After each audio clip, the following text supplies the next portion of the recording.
then in the quantum vacuum we need to, we have all the different, we have virtual particles popping in and out of existence, and the higher their energy is, the smaller is the time they exist. So if a particle has a lot of energy, it exists for a very short time, and that's the time energy uncertainty equation. So, and then you can, in the quantum vacuum, you have all the different types of energy. So on every point in space, you have all the different possible energy, so all the different frequencies, all the different particles.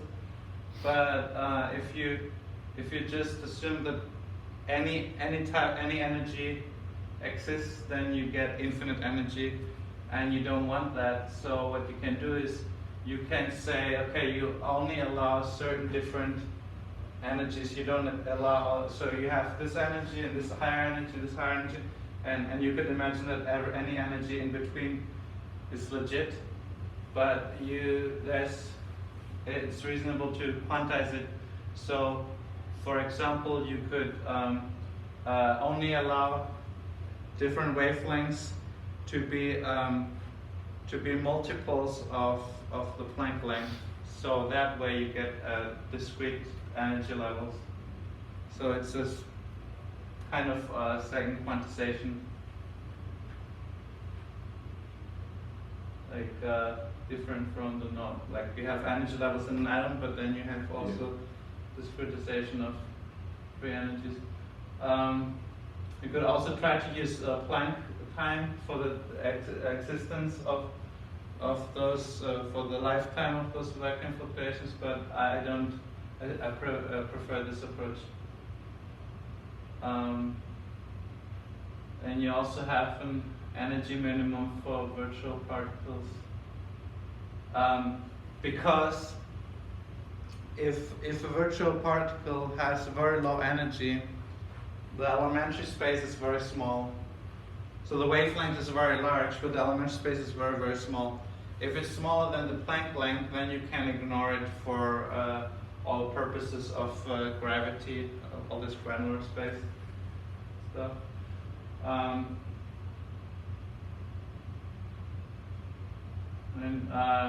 Okay, so here we have a new way to do gravity.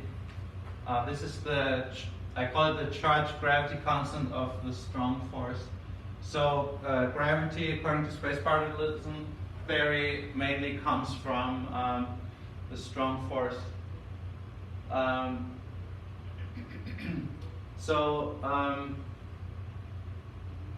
This is the constant you use.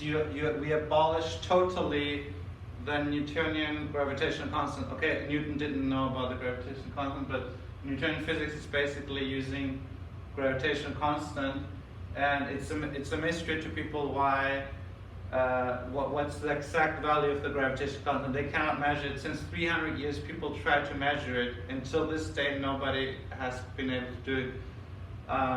When you Google the gravitational constant, it's a long number, there are many digits, but what they don't tell you on Google at least is we only know it's always 6.67, but all the numbers after, they're different at every experiment.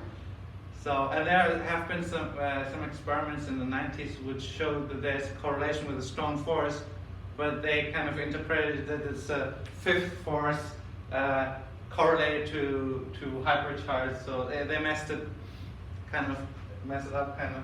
So the correct way to say it is that that gravity is a side effect of strong force. So it's not more forces, it's less forces.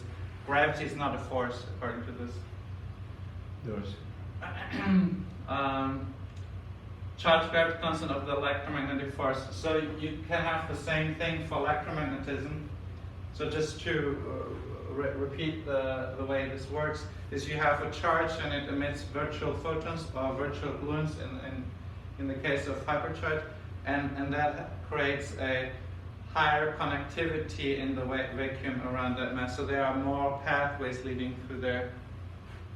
But this charge gravity, it falls off totally after 40 meters. because after 40 meters, the virtual particles that transmit the force, because they have a limited lifetime.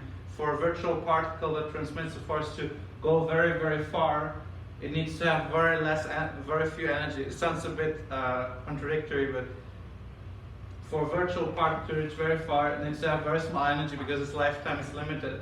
So at a certain low energy, it becomes, the size of the elementary space becomes smaller than the Planck length, and then you can ignore it when it comes to gravity. You don't ignore it when it comes to electromagnetism, but you ignore it when it comes to gravity. So I believe that all the really relevant gravity comes from the strong force. From protons and neutrons and electrons, you can basically ignore.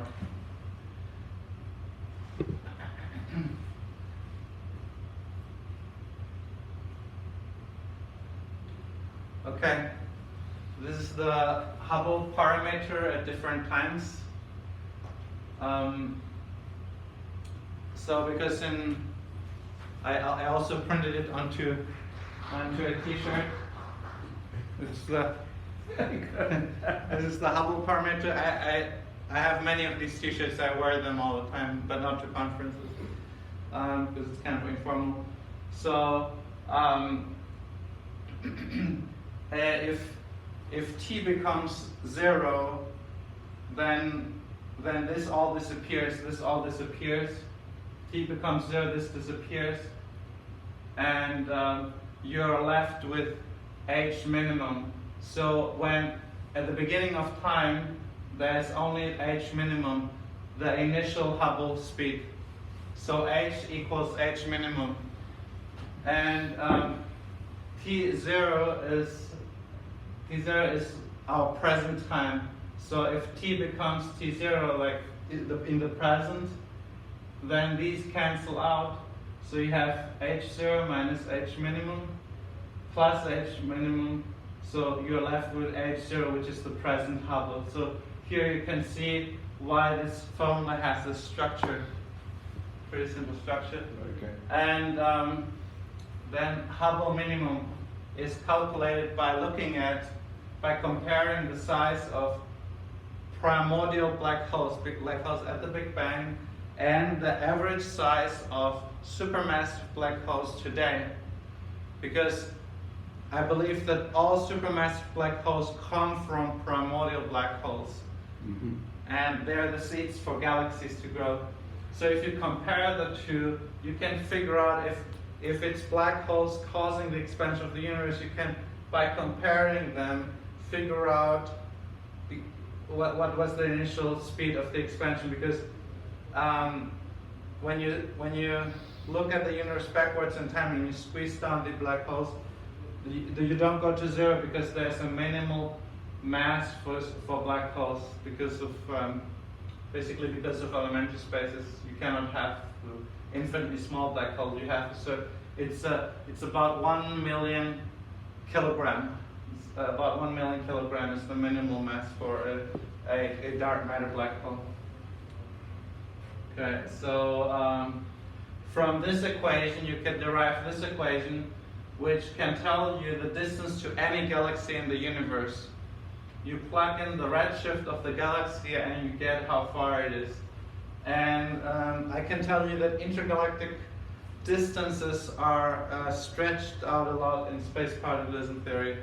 So the next step to do is to also look at standard candles, supernova explosions, and to see how well it fits, because I know there are problems with standard candles, and this might be able to solve them using this theory. So yeah, for example, a very typical distance in the universe is the distance between those concentric shells I mentioned, and that distance is 250 million light years in standard physics. Yeah. But here it's different. Here it's 1 billion light years. It's much more. So a lot of things changed here. Yeah, and because you could think that H minimum is a bit uncertain, so you might want to know what the intergalactic distance is, what's the minimum of them, so at least that much. But the precise figure is this. But I don't think the uncertainty is big. We can pretty sure know H minimum with quite a lot of precision. Okay, this is the initial temperature of the universe. So it's about 6,000 Kelvin, and it's calculated by looking at how when you squeeze down black holes, but when you look into the past, and the entropy is less and less when you squeeze them down, then you look at when the black hole basically the entropy goes to 1 or let's say 100, which is like almost 0, then you compare it to the photon density, and you can plug in a temperature, and basically you get a temperature from that. And yeah, so here this is the repeating or more detailed. So the age of the universe, when counted from since it got transparent. So what's the red? So this is the age of the CMB, basically the cosmic microwave background. So we have here the speed of light. This is the redshift of decoupling. D is for decoupling. So what's the redshift for decoupling? We know that things become a plasma at 2,900 Kelvin, and basically when something becomes plasma, it's not transparent. The light cannot travel from here to there. So parts of the universe where decoupling didn't happen yet because it's in the past, light cannot reach to us because it bounces around between the atoms.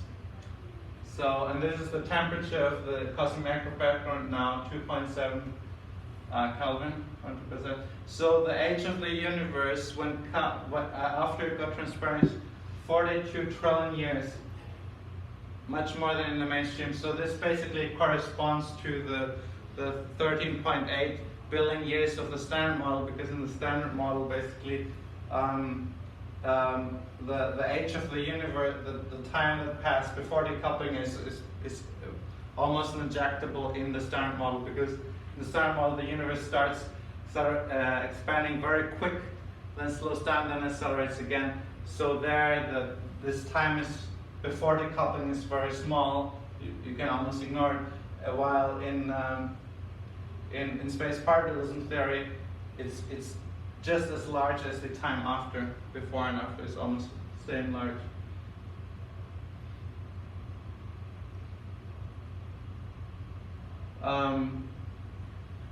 Proof through dark matter, percentage of the Milky Way gas. So if the universe is indeed very old, then it's very natural that there is dark matter all around. Correct. Because you have a lot of black dwarfs.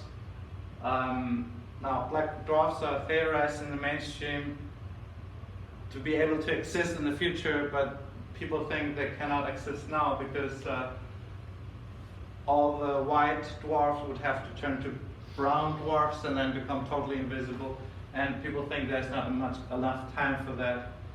So if you plug in my age of the universe, which is here, the age since decoupling,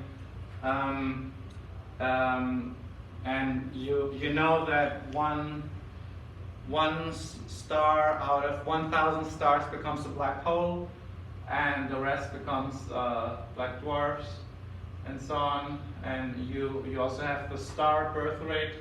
Then you reach the conclusion that depending on how many stars there are in the Milky Way and such details, so you have a certain range of estimates, you get to the conclusion that using my age of the universe, SPD, specific age of the universe, you reach that we should have 90% till 94% dark matter in the Milky Way, and the correct figure is 90%.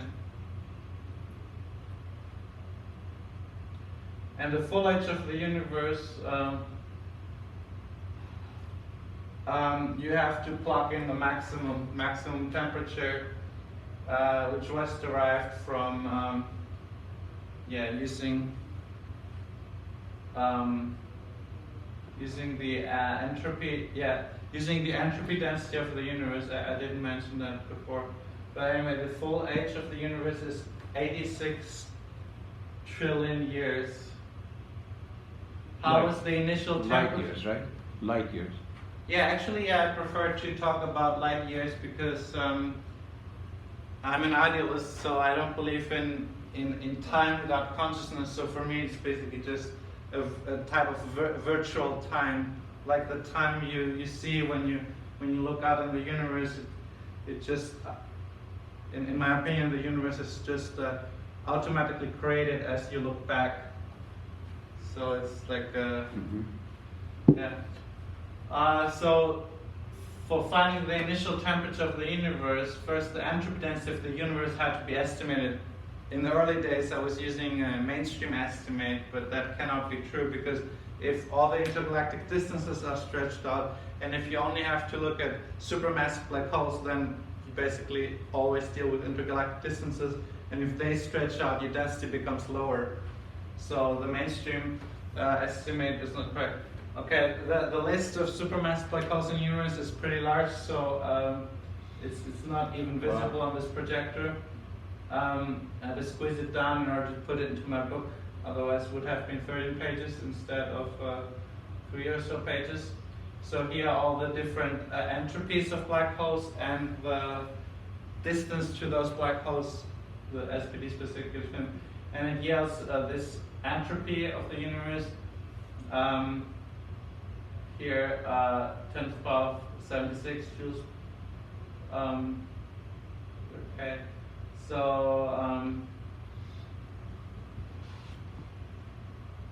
and the density would be this.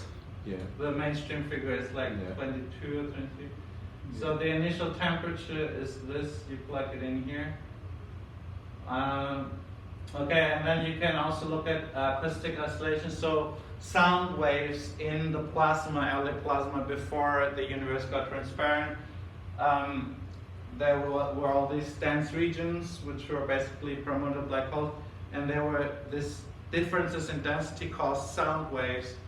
And when decoupling happened, when the universe became transparent, at the edges of those acoustic oscillations, galaxies formed. So that's why there's these concentric patterns. And if you look at the speed of those sound waves, in the mainstream it's half the speed of light, but here it's just about 7,000 meters per second. It's a huge difference. Why? Because my universe starts with a very low expansion rate, with a very low density. It's not a very high density. It starts with 6,000 Kelvin and goes to 3,000 Kelvin. So it's not cosmological numbers. Like people hear it and they think, oh, this doesn't sound like early universe cosmology. So the size of baryonic acoustic oscillations you get is this, and the observed one is this, and there's some uncertainty here. So yeah, it's pretty good already. Little review. Yeah. So here again we have this. Initial Hubble parameter is just a quick review to remember. Time redshift equation. This is the most important equation. You plug in the redshift, then you get the distance, the time travel distance. Yeah, we all had this. Minimal mass for black holes, elementary space constant, initial temperature of the universe, age of the universe, granular dimensionality, elementary space connectivity in vacuum. So this is more complicated. It's about how many connections there are from one elementary space to another. And I have calculated that work. This is the critical photon energy at which the photon elementary space becomes bigger than its wavelength. Yeah.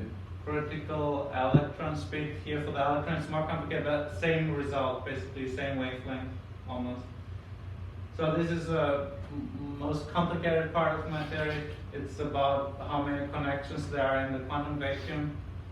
And here for the bosons, and basically the right strength of gravity came out of this calculation. How many connections you have in the vacuum? Yeah, how many connections from one atom of space to the next? Yeah, hypercharged gravity. So I don't use anymore the gravitation constant. It's obsolete. I don't use it anymore. And I use the symbol often. Sometimes I call it GS for Yes. strong force. Sometimes I use this because Y is the symbol for hypercharge. So it's basically the set of all hypercharges and the Absolute. and the cardinality of it. Cardinality means how many elements does this set have? So how many charges? So Newton's famous equation where you have mass 1 times mass 2 divided by the radius to the square times the gravitational constant is totally replaced. So this is the number of hypercharged, number of quarks 1, and here number of quarks 2. And so for the Earth you have 10 to the power 60 quarks. So in the future you won't use 10 to the power 24 kilogram for the Earth, but instead you will use 10 to the power 60 quarks. Yeah. If you want. That's discovery, yeah. 60 quarters. Yeah. 10 to the power 60 quarks. As I calculated. Charge gravity constant. Yeah, so here is for charge, but it's basically irrelevant. In order to test this, it would be very hard because you always have atoms everywhere. So you would have to look at electrons only, and then but they repel upon each other. So it's very hard. How can you measure the gravity between plasmas of only electrons? So if you mix in positrons, then you will just have a mess. They will annihilate. Maybe you can use some beams and look at this. It would be very difficult to really test this here. It's almost untestable because the strong force gravity is always stronger. So yeah. Very good. Okay, this is the crazy part. The parapsychological part. The end of the talk. The maximal speed for psychokinetic shifting. So many people don't believe this, but I do. So, so there are people who can shift things with their mind, and I calculated the maximal speed. You can do that. It's 24 kilometers per hour. Of course, it's just a single shift. So if you push it just once, there's friction, so it will stop again. Wow.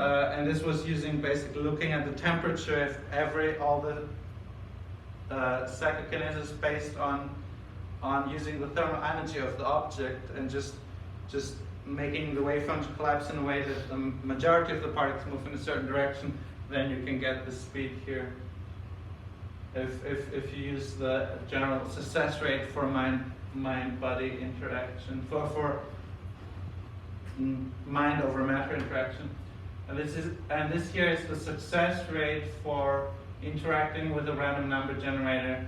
So in experiments it's 51%, and what I predict is 51%, well 51.25% basically, and that's pretty accurate. I'm using the frequency of the subconscious here. Yeah, it's the end. Okay, thank you very much for listening.